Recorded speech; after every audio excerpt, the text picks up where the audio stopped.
Vous êtes de plus en plus nombreux à nous suivre et à participer à l'évolution de la chaîne Afrique N24, et sincèrement nous tenions à vous en remercier.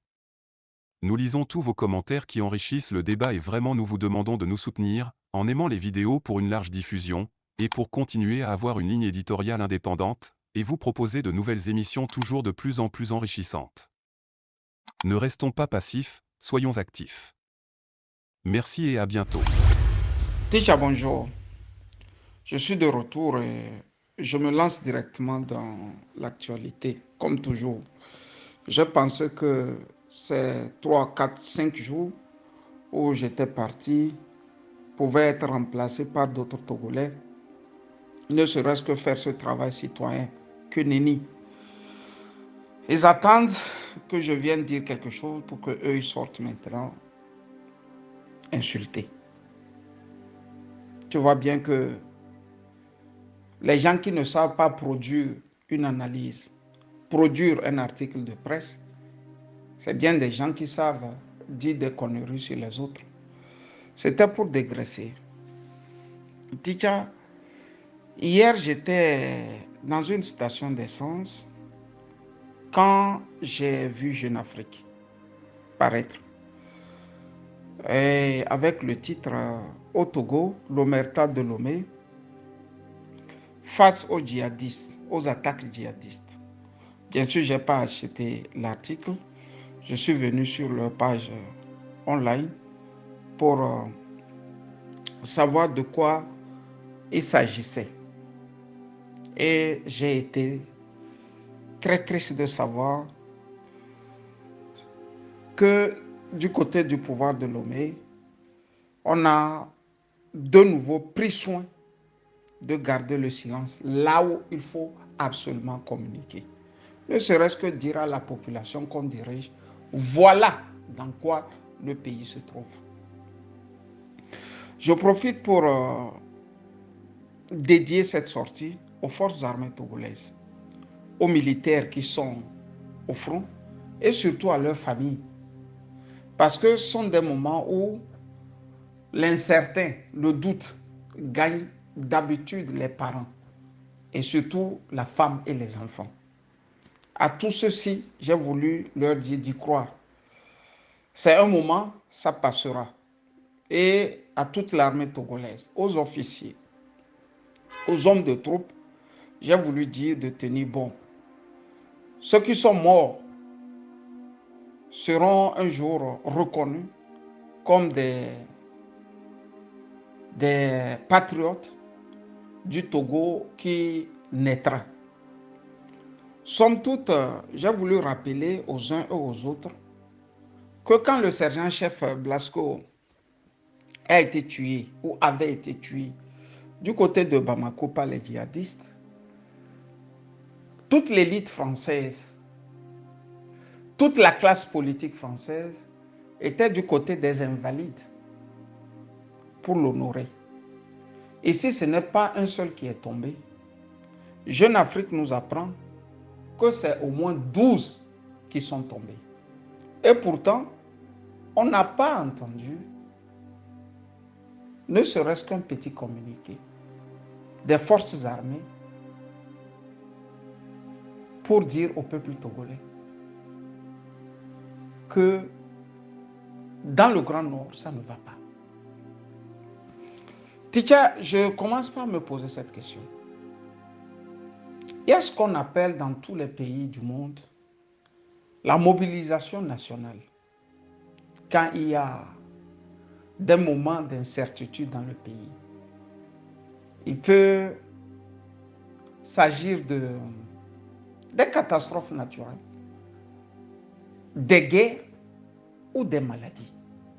Donc on appelle le peuple entier à une conscience collective afin d'affronter le phénomène. Mais à l'heure où je fais cette sortie, je suis sûr que Fort ne peut pas appeler à une mobilisation nationale au Togo. Pour la simple raison qu'il ne nous a pas éduqués à nous lever comme un seul homme devant une situation d'incertitude. Et on le remarque aussi au niveau de la classe politique togolaise.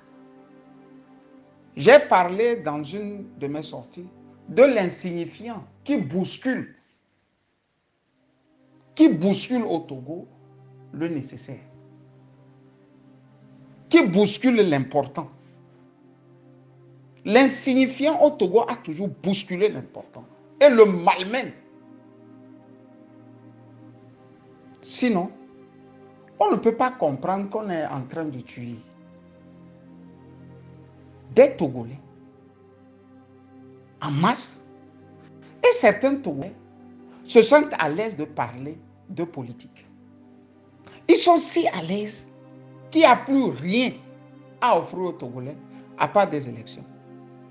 Comme si les élections, par enchantement, allaient résoudre le problème du djihadisme.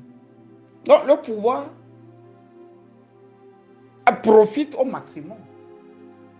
C'est au Togo seul, je dis c'est au Togo seul, l'opposition n'arrive pas à profiter d'un fait, d'une défaite, d'une faillite des gouvernants, ne serait-ce que par la crise qui sévit dans le Grand Nord, pour leur mettre devant leurs responsabilités, C'est là même, on sent que l'opposition n'existe pas. Au mieux, elle travaille mano à mano avec le pouvoir. C'est une faillite des dirigeants que de dire que des djihadistes sur un front qui ne fait pas 150 km menacent toute une armée nationale. Ce qui veut dire que quelque chose ne va pas. Soit on nous a menti sur la force de notre armée, ou soit le moral des troupes n'est pas ce qu'on veut nous dire. C'est pour ça que les gouvernants ont du mépris pour l'armée, pour les hommes de troupes. Sinon, comment comprendre que Jeune Afrique, qui est un médium, qui est un média, qui est un canard de l'État togolais, s'offusque en disant au Togo, l'omerta de Lomé face aux attaques djihadistes. Je vais vous lire un peu en dessous du chapeau quelques 2 ou 3 lignes de Jeune Afrique. Une embuscade à Sankor Tchagou, dans le nord du pays, a coûté la vie à au moins une dizaine de militaires mi-juillet. Une fois de plus, le gouvernement togolais n'a fait aucun commentaire. Quand on dit le gouvernement togolais n'a fait aucun commentaire, c'est comme s'ils étaient en train de faire quelque chose de grandiose. Donc, il faut absolument appeler les uns et les autres au silence. Quand il dit ça, quand Jeune Afrique écrit qu'ils n'ont fait aucun commentaire, les Togolais des campagnes des villes pensent que bon, les gens sont en train de travailler pour eux et que les djihadistes verront ce qu'ils vont voir. Alors que c'est faux. Ce n'est pas la première fois qu'ils tuent nos militaires, nos pauvres militaires. Ce n'est pas la première fois. L'armée ne fait aucun commentaire, le gouvernement ne fait aucun commentaire, pas parce qu'ils ont quelque chose de mieux à proposer, donc se taire pour répliquer d'une manière forte face aux djihadistes, mais c'est le mépris qu'ils ont pour l'armée qui les amène à ne faire aucun commentaire. C'est le mépris. Ils méprisent notre armée, ces gens-là. Ils méprisent nos hommes de troupes. Ils méprisent nos soldats. Ils méprisent nos soldats. Si vous vous rappelez, quand Madame Nyakadé était au ministère de la Défense, on avait tué une bonne quinzaine aussi comme ça. Le chef de l'État ne s'était pas déplacé pour leur rendre hommage. C'est dans quel pays on peut trouver ça? Non, c'est un sérieux quoi. c'est dans quel pays on peut tuer tes militaires. Et quand tu es là, et tu regardes, tu trouves l'occasion de faire le bilan de ceux qui sont tombés lors de la fête de l'indépendance. Et puis tu te tais.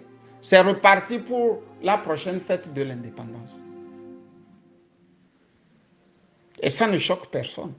Ici, ce n'est même plus Faure Gnassingbé et sa troupe qui sont moi mon problème. C'est le degré, je dis le degré de conscience collective de l'opposition tout entière et du peuple togolais en question. Mais dans chaque pays, quand il y a de ces événements, le pays ne s'arrête pas de fonctionner, c'est clair. Mais dans la conscience collective, tout le monde sait que quelque chose ne va pas, quelque part dans le pays. Donc tout le monde est sur ses gardes. C'est comme si, du côté de Dapan, c'est normal leur sort, leur destin là. Comme ils sont du Nord, ils sont nés du Nord, par le fait d'un hasard, d'une circonstance de la vie. Ils doivent payer le prix là. Le prix là ne doit pas être partagé par tout le peuple togolais. Vous voyez?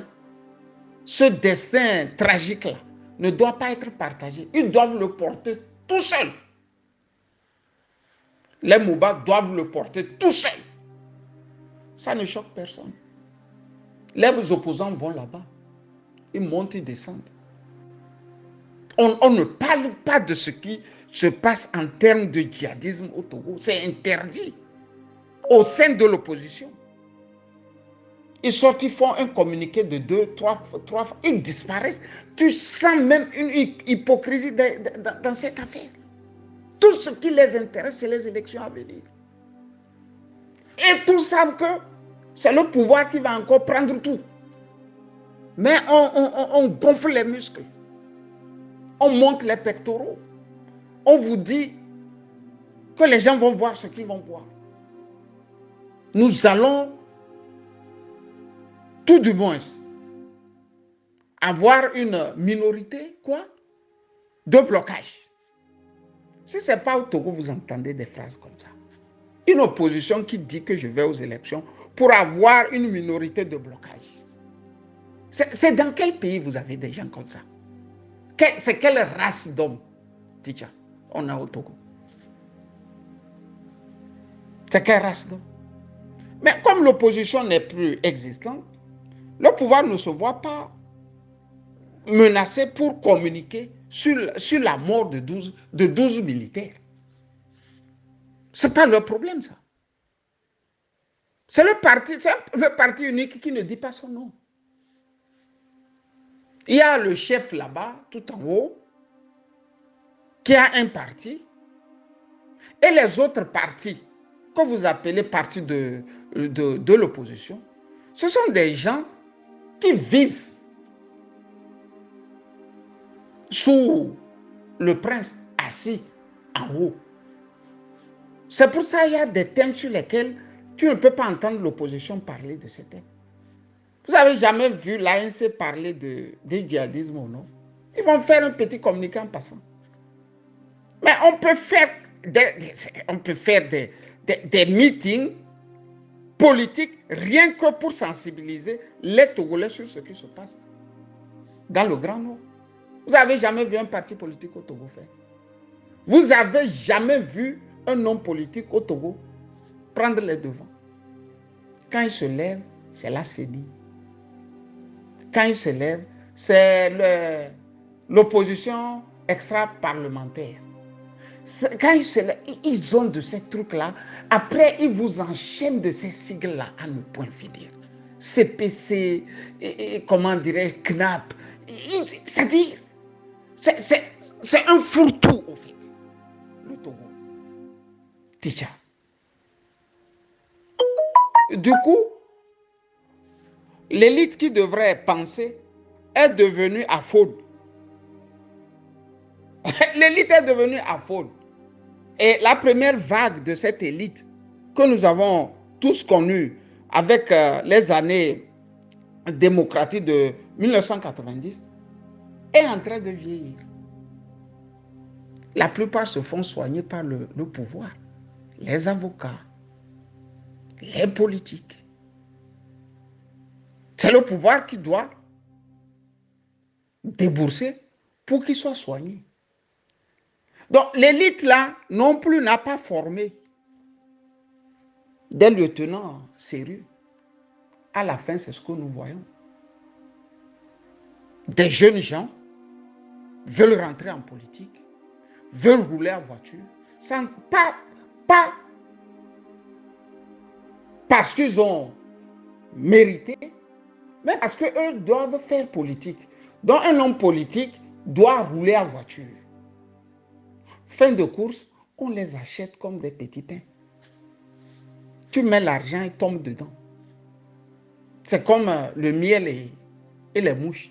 Tu déposes un petit truc de miel dans un plat et puis il tombe dedans comme ça. Il tombe. C'est de ça qu'il s'agit. La seconde vague là, c'est une vague brutale.